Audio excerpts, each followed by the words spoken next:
Oke, Assalamualaikum warahmatullahi wabarakatuh. Perkenalkan sebelumnya, saya Makam Fajar Alam dari kelas MC 207 Estetika Humanisme. Di sini saya mengangkat tema seni dan gaya kepemimpinan. Saya akan menjelaskan apa itu kepemimpinan, lalu leadership apa yang dibutuhkan di era modern dan kepemimpinan yang ideal, serta pemimpin yang tidak ideal. Berikut penjelasannya. Oke, di sini saya akan menjelaskan tentang kepemimpinan atau gaya kepemimpinan. Untuk sebelumnya, pemimpin itu bukan hanya tentang kekuasaan, tetapi juga seni memimpin manusia. Nah, kepemimpinan yang baik itu lahir dari etika, nilai, komunikasi, dan teladan. Nah, menurut saya, pemimpin adalah seseorang yang dapat melihat bagaimana hal-hal dapat ditingkatkan dan yang mendorong orang untuk bergerak menuju visi yang lebih baik. Dan pemimpin dapat bekerja untuk mewujudkan visi, berkoordinasi, tetapi juga mengutamakan orang. Nah, pemimpin tidak harus berasal dari latar belakang yang sama atau mengikuti jalur yang sama. Pemimpin masa depan sebenarnya akan lebih beragam, yang menghadirkan berbagai macam cara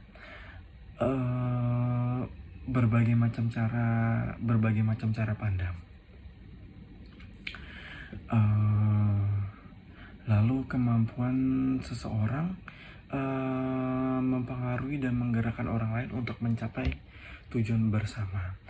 Atau mungkin pemimpin adalah seni berinteraksi dengan manusia secara empatik serta bermakna. Oke, saya akan menjelaskan tentang jenis-jenis teori kepemimpinan seperti Gridman Theory, Trait Theory, teori gaya dan perilaku, behavioral theory, serta teori servant. Nah, sebagai pengetahuan, ada beberapa teori yang dapat dipergunakan untuk memperdalam konsep kepemimpinan dalam diri kita. Untuk yang pertama saya jelaskan adalah tentang Gridman Theory. Nah, Gridman Theory atau dikenal sebagai teori orang hebat ini membuat asumsi bahwa sifat kepemimpinan dan bakat-bakat kepemimpinan dibawa seseorang semenjak orang tersebut dilahirkan.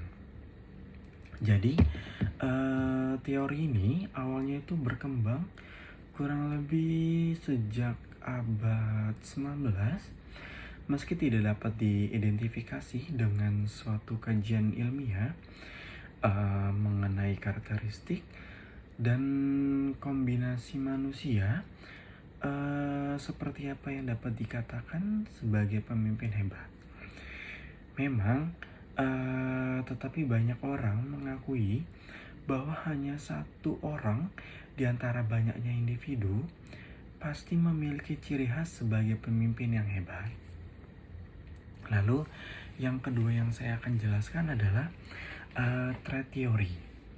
Jadi, Trait Theory atau yang sering kita sebut sebagai teori sifat kepribadian ini meyakini bahwa orang yang dilahirkan atau dilatih dengan kepribadian tertentu akan menjadikan mereka unggul dalam peran kepemimpinan.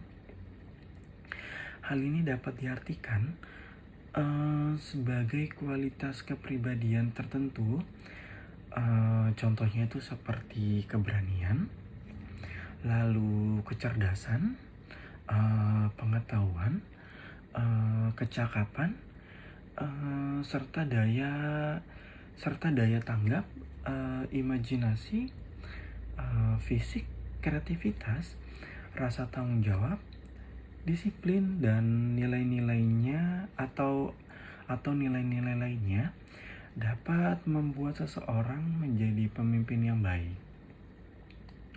Nah, teori kepemimpinan ini fokus terhadap analisis karakteristik mental, fisik, dan sosial guna mendapatkan lebih banyak pemahaman dan pengetahuan tentang karakteristik dan kombinasi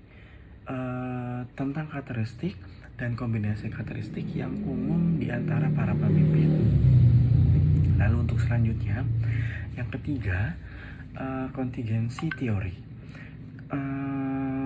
Kontingensi teori atau teori kontingensi atau yang berasal dari kata kontingensi ini menganggap bahwa tidak ada cara yang paling baik untuk memimpin dan menyatakan bahwa setiap gaya kepemimpinan harus didasarkan pada situasi dan kondisi tertentu.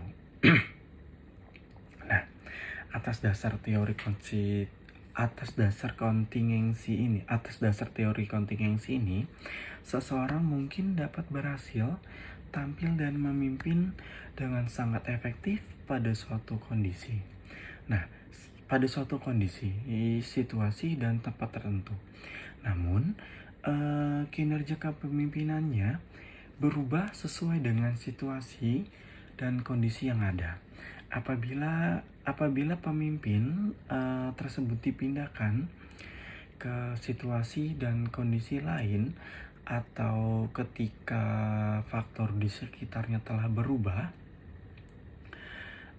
teori kontingensi atau kontingensi teori juga disering disebut dengan teori kepemimpinan situasional. Untuk selanjutnya, yang keempat, teori gaya dan perilaku. Nah, teori kepemimpinan yang berdasar gaya dan perilaku ini sering disebut juga sebagai kebalikan dari Gridman Theory. Nah, teori berdasar gaya dan perilaku menyatakan pemimpin hebat teori berdasar gaya dan perilaku menyatakan pemimpin hebat itu dibuat, bukan dilahirkan. Jadi dia tuh dibentuk bukan karena dilahirkan. Nah, teori kepemimpinan ini tuh fokus pada tindakan seorang pemimpin, bukan pada kualitas mental atau sifat atau karakter bawaan dari orang tersebut. Jadi, teori ini juga menyebutkan seseorang dapat belajar dan berlatih untuk menjadi pemimpin melalui ajaran seperti pengalaman dan pengamatan yang baik. Nah, teori ini tuh menunjukkan bahwa kepemimpinan yang efektif merupakan hasil dari 3 keterampilan utama yang dimiliki oleh individu, yaitu keterampilan yang berupa keterampilan teknis, manusiawi, dan konseptual. Untuk yang selanjutnya, yang kelima adalah behavioral theories. Nah, behavioral theories merupakan reaksi atas trait theory. Nah, teori perilaku atau behavioral theories ini menghadirkan sudut pandang baru mengenai kepemimpinan. Jadi, teori ini memberikan perhatian kepada perilaku para pemimpin itu sendiri daripada karakteristik mental, fisik, dan sosial pemimpin tersebut. Nah, teori ini menganggap bahwa keberhasilan seseorang pemimpin itu ditentukan oleh perilakunya dalam melaksanakan fungsi-fungsi. Nah, kepemimpinan dan perilaku tersebut dapat dipelajari atau dilatih. Selain itu, teori ini menganggap bahwa kepemimpinan yang sukses adalah kepemimpinan yang didasarkan pada perilaku yang dapat dipelajari. Untuk yang terakhir atau yang keenam, teori servant. Nah, teori kepemimpinan servant atau dalam bahasa Indonesia yang kita sebut sebagai pelayan pertama, ini diperkenalkan kurang lebih sekitar awal tahun 1970-an. Nah, teori ini nih meyakini bahwa seseorang pemimpin yang baik adalah pemimpin yang bertugas untuk melayani, menjaga, dan memelihara kesejahteraan fisik serta mental pengikut atau anggotanya.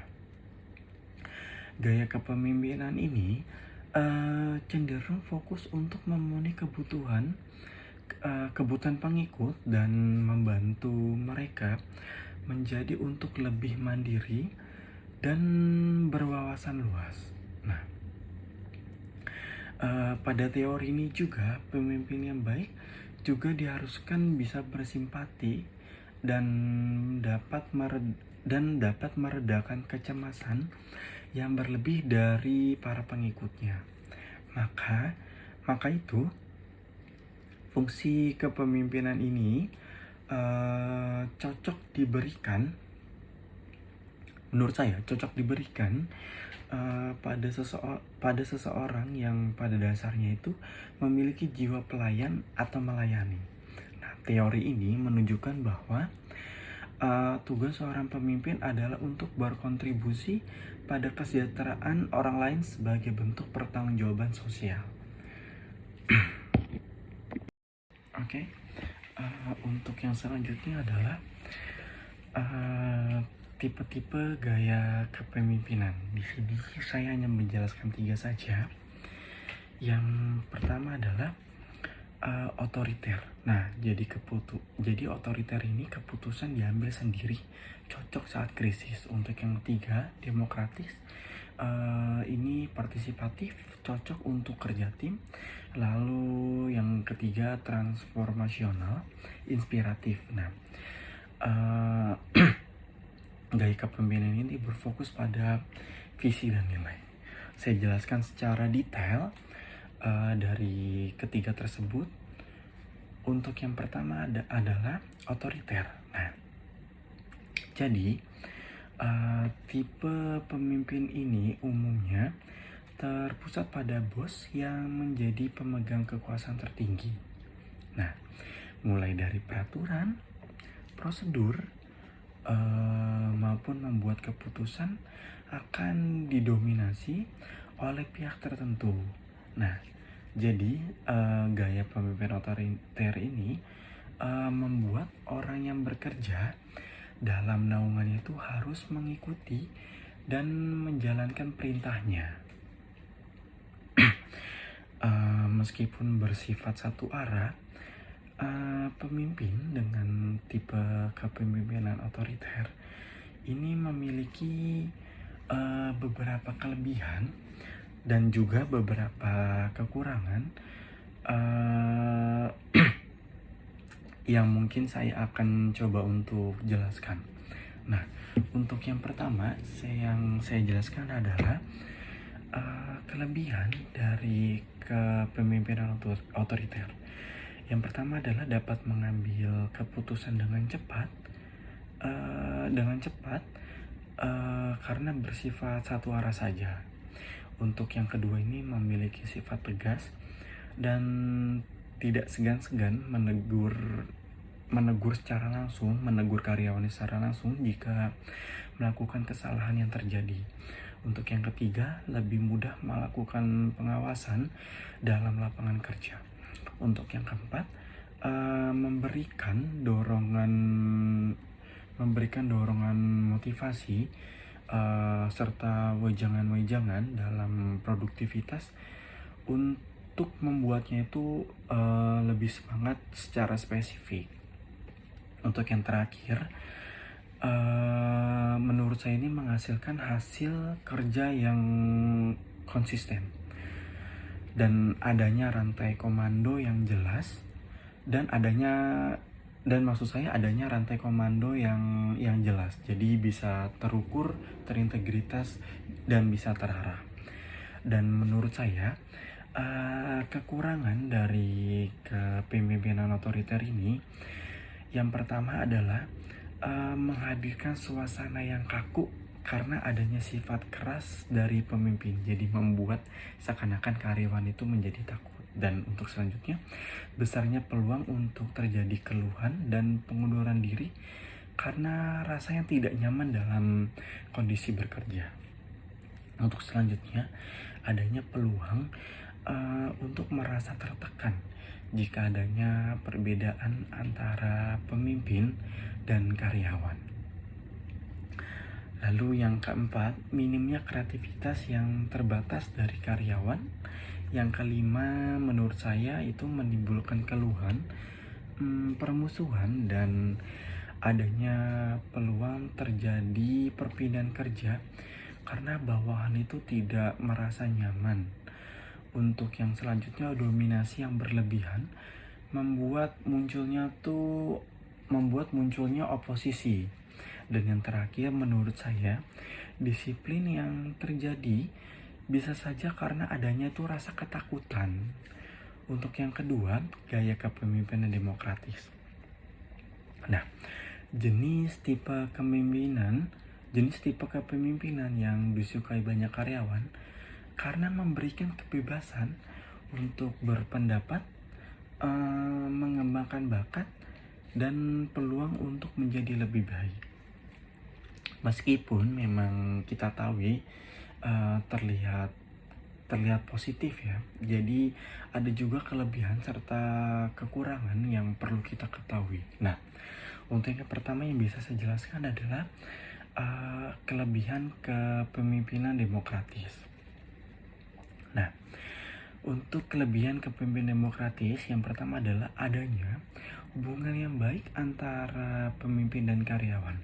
Untuk yang kedua, memberikan rasa penghargaan yang cukup kepada karyawan karena adanya diskusi sebagai pengambil keputusan. Lalu untuk selanjutnya, peluang untuk berkreativitas yang lebih besar. Yang keempat, memberikan rasa aman dan percaya kepada karyawan. Yang kelima, lahirnya semangat karena didukung motivasi yang benar. Jadi mereka benar-benar bersemangat. Untuk yang selanjutnya, proses pengambilan keputusan yang memakan waktu lebih lama.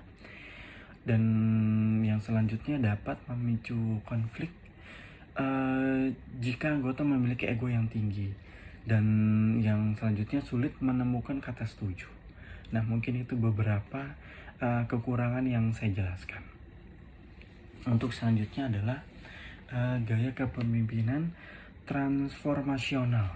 Nah, jadi gaya kepemimpinan transformasional ini berfokus pada perubahan yang terjadi pada organisasi dan unsur-unsur penting yang ada di dalamnya. Jadi, para pemimpin ini tuh cenderung energik, cerdas, dan penuh semangat, sehingga mampu memotivasi kelompok dan perubahan yang lebih baik. Nah, kelebihan kepemimpinan transformasional menurut saya adalah adanya komitmen yang terikat secara emosional, mampu memberdayakan potensi karyawan, tidak membutuhkan biaya besar, meningkatkan hubungan profesional. Dan menurut saya kekurangan dari kepemimpinan transformasional ini adalah kurangnya visi dan misi yang jelas. Sangat disarankan untuk menjalin komunikasi terus-menerus yang berguna sebagai pengingat. Untuk yang selanjutnya, membutuhkan umpan balik yang konsisten. Nah, itu tadi yang bisa saya jelaskan tentang gaya-gaya kepemimpinan. Oke, untuk yang selanjutnya, skill yang perlu dimiliki oleh seseorang pemimpin. Yang pertama adalah delegasi tugas. Nah, ini mendelegasikan adalah salah satu tanggung jawab inti seseorang pemimpin, tetapi mendelegasikan secara efektif bukanlah hal yang mudah. Dengan mendelegasikan tugas, pemimpin perlu mendorong bawahan untuk bekerja lebih efektif, mengarahkan dengan baik, membantu bawahan langsung Anda berkembang, dan perlu mengambil keputusan yang tepat Untuk langkah berikutnya untuk menegasikan dengan baik, Anda juga perlu membangun kepercayaan dengan timnya. Untuk yang kedua, komunikasi. Kepemimpinan yang efektif dan komunikasi yang efektif adalah dua hal yang saling terkait.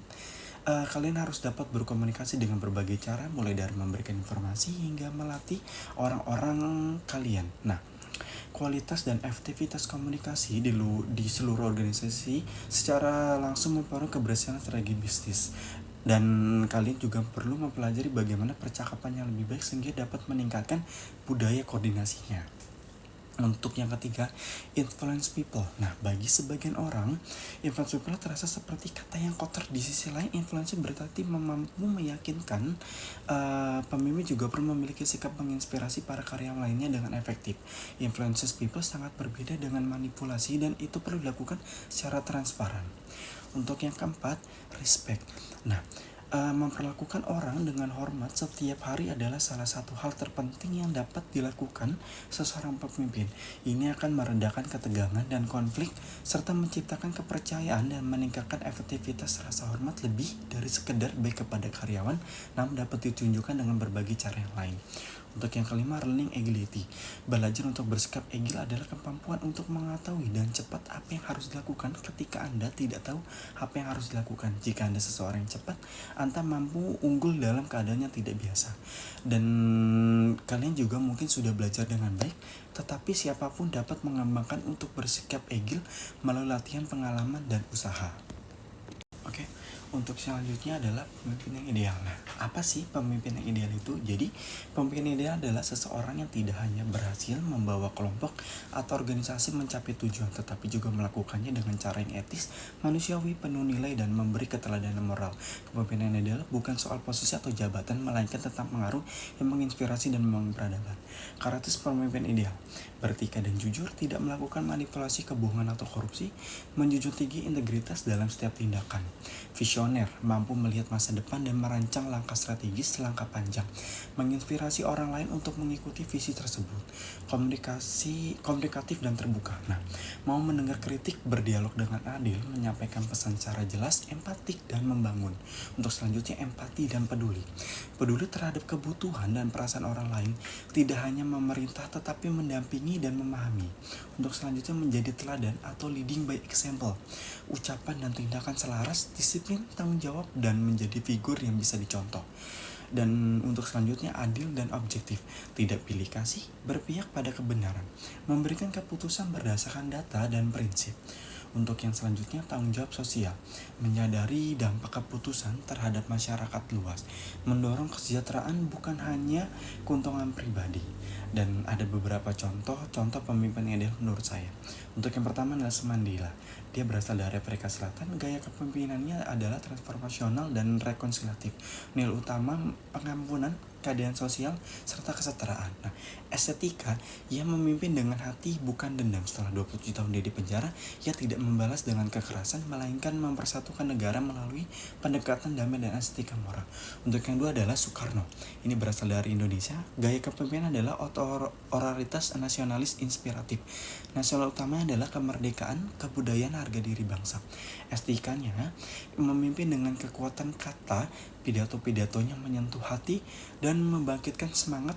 Ia menggunakan bahasa yang indah dan simbolik untuk menyatukan Indonesia. Untuk selanjutnya adalah pemimpin tidak ideal. Apa sih pemimpin tidak ideal itu? Jadi pemimpin tidak ideal adalah sosok yang memiliki kekuasaan tetapi gagal menggunakan kepemimpinannya untuk kebaikan bersama. Mereka sering mengabaikan nilai-nilai etika, keadilan, dan kepedulian terhadap manusia sehingga menimbulkan ketakutan, perpecahan, atau penderitaan bagi orang lain. Nah, ciri-ciri pemimpin tidak ideal yang pertama adalah otoriter dan anti kritik. Ini adalah tidak memberi ruang bagi pendapat bawahan dan menggunakan kekuasaan secara represif, menolak transparansi dan akuntabilitas. Untuk yang kedua adalah korup dan mementingkan kepentingan pribadi. Nah, yang dimaksud korup dan kepentingan pribadi adalah menggunakan jabatan untuk memperkaya diri dan kroninya atau teman-temannya atau koloni-koloninya. Jadi menyalahgunakan dana publik dan sumber daya negaranya.